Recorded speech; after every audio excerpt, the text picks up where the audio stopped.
Hello and welcome to another Instrument Exploratory with Mr. Moffat. The instrument of the day is actually not an instrument at all. It's an instrument section, and it's the percussion section. The percussion section sometimes might be referred to as the drums, but that's inaccurate because there are many types of percussion instruments, some of which fit into the category of drums and some that do not. We're going to break down the percussion section into three main groups today. The first group is rhythm percussion.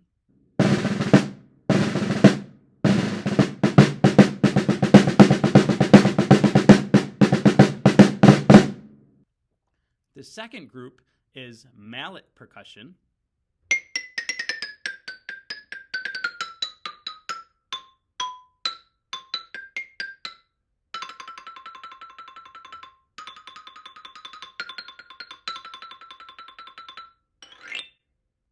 And the third group we're going to touch on today is the drum set.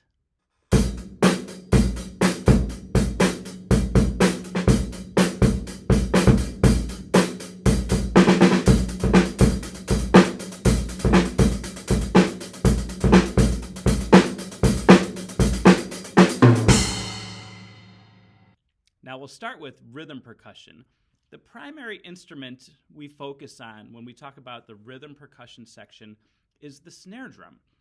The snare drum is called a snare drum because it has metal snares that are stretched across the bottom of the drum, and they vibrate when you strike the top of the drum. There's actually two drum heads, a top section and a bottom section.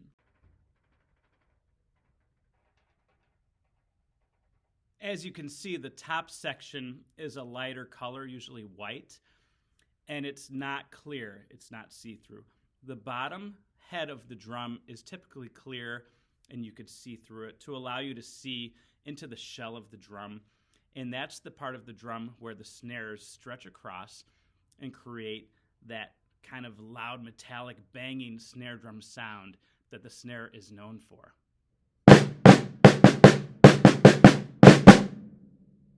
Now we could actually disengage the snares or turn them off by flipping a switch on the side of the drum, which will cause the snares to hang loosely under the head instead of being stretched tightly across the head. And when we do that, the snare drum takes on a whole different sound, and it sounds something like this.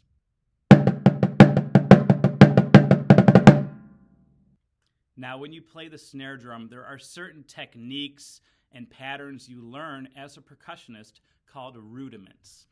And these vary. There's quite a few different ones. There's flams, there's drags, there's paradiddles. My favorite rudiment is the drum roll. There's a lot of different types of drum rolls, but this is how a basic drum roll sounds.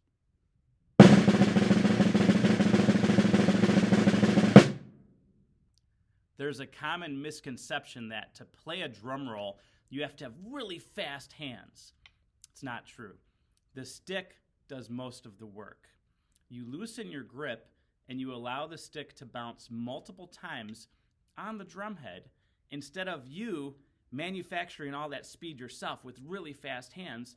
You move medium paced with a loose grip, and it allows the stick to bounce multiple times. Here's a drum roll starting in extreme slow motion and then gradually speeding up, so you can see the concept I'm talking about.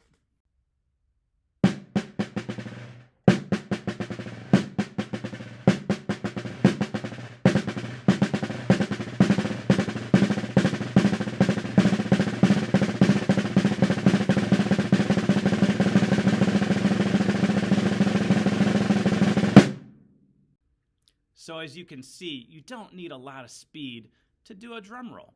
You just need to know the secret and have the right grip tension. Too tight and it won't work. Too loose and the sticks will be out of control.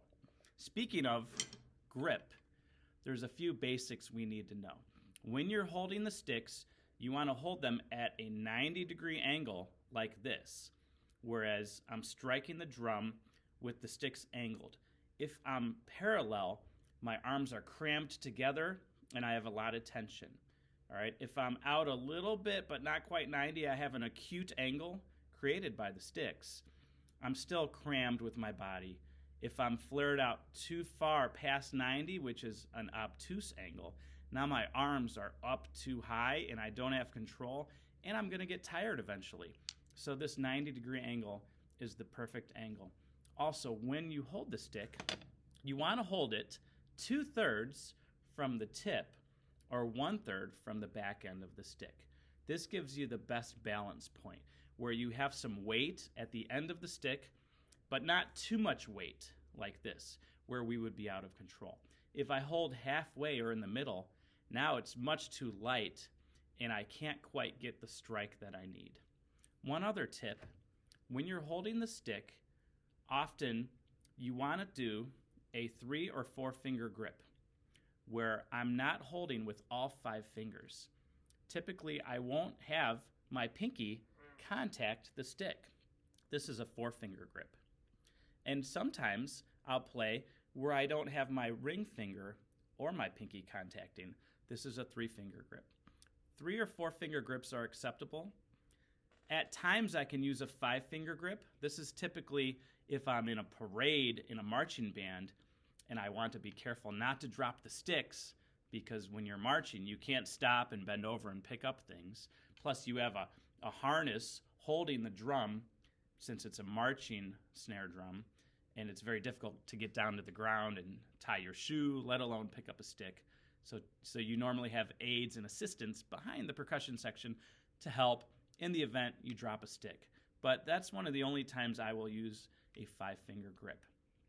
In addition, there are 2 hand positions when you're gripping. This is a overhand or matched grip, because my hands match each other. I could take the left stick and kind of underslung it, or have my hand go underneath the stick.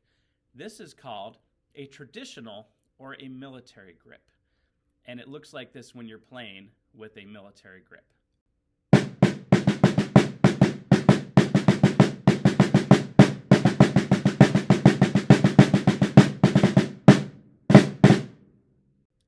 When you're a beginner, we typically teach overhand or matched, where the knuckles are up and you're using your hands in the same way. It's just a little bit less complicated at first, but everybody eventually learns the traditional or the military grip, because it's a very good grip and it's something that percussionists still use to this day, even though it was invented quite a long time ago.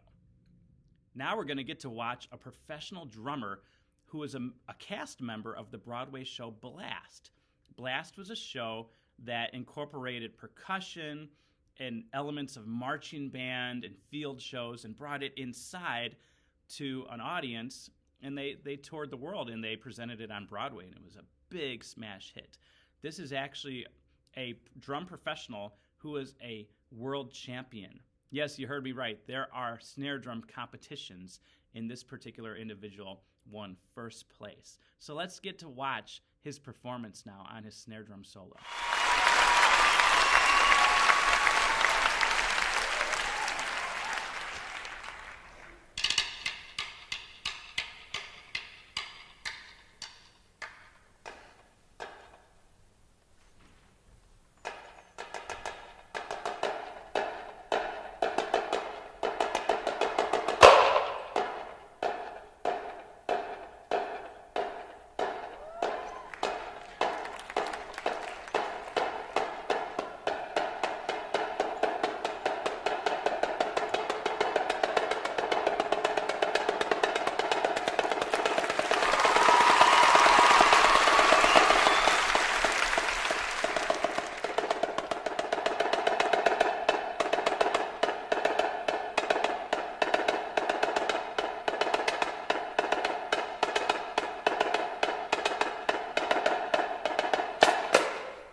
if you noticed, he didn't just drum kind of normally where you hold on to the sticks. He was doing something called juggling, where you're drumming and the sticks are flying in the air, and he was still able to keep his rhythm steady, which is just phenomenal. That's just an amazing thing. Takes a lot of practice, a lot of dedication.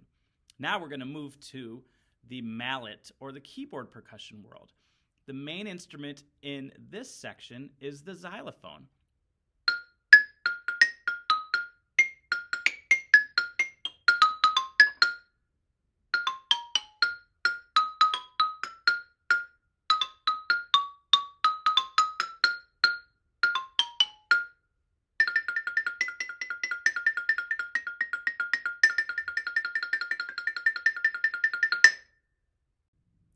As you can see, the xylophone and all the keyboard or mallet instruments are pitched instruments, or pitched percussion, where you have different notes on a staff, high notes, low notes, and in between notes that you can play to create a melody. This is quite a bit different than rhythm percussion, where you basically have rhythm only and not pitch. Another big difference is what you use to strike the instruments. For mallet percussion, we call it mallet percussion because we use mallets, which look like these. And mallets have a very thin stick, and then at the end of some kind of a ball, which sometimes is rubber or hard plastic, sometimes it's even yarn if we want a softer sound, and you strike the bars with these mallets. For snare drums, we don't use mallets at all. We use snare drum sticks, which are a little bit thicker, and there's not really a ball at the end. There's this small bead, and you strike the drum with that tip of the stick. So that's one of the biggest differences. With mallet instruments, you play different bars. If you want to play a high note, you have to go off to the right, and there's smaller bars, and each bar has a name: B flat, A, F sharp, G, and they correspond to a line on the staff. And the bars are positioned exactly the same as a piano. So on a piano, you have black keys and white keys. All the white keys are the natural tones, and the black keys are the sharps and flats. They're positioned the exact same way on a xylophone or any other keyboard instrument. Typically, they're not colored black and white. They're all the same color because they're primarily made of a type of wood. But that is how the mallet section functions and how you perform on a mallet instrument. Let's watch a professional xylophonist play a solo called Sparks. And this particular young lady is going to be playing with a full band accompaniment in performance. So we're going to watch just a small excerpt of her performance on the xylophone. Hope you enjoy.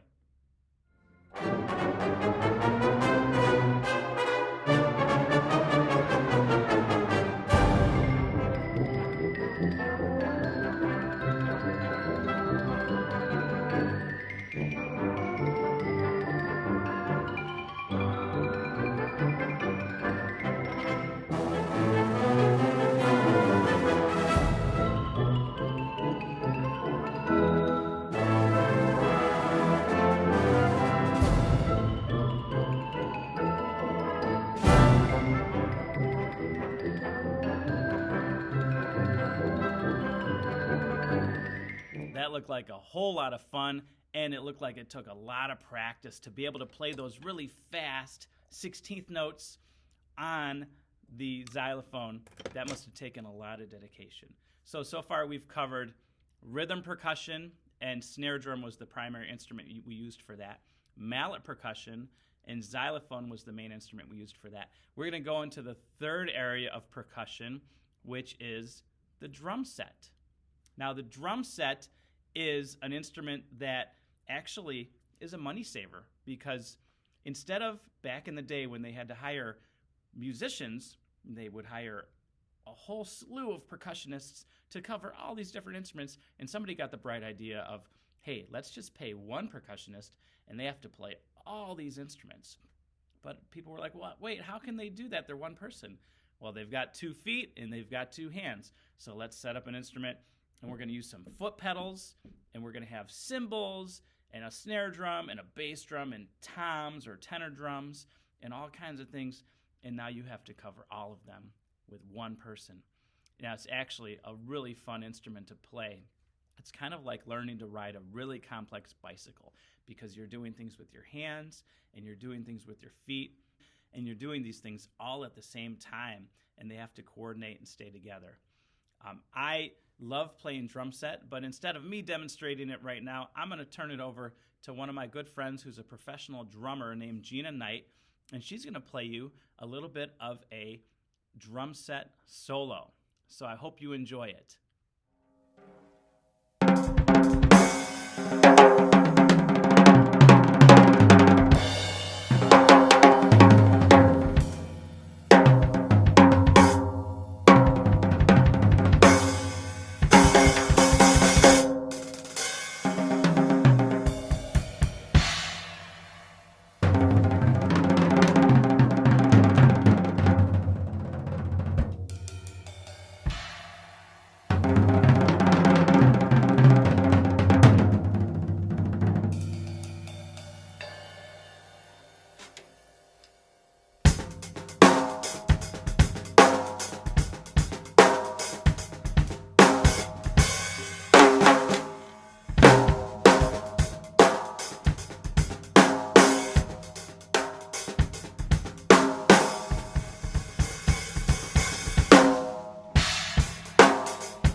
That was amazing. That was really good.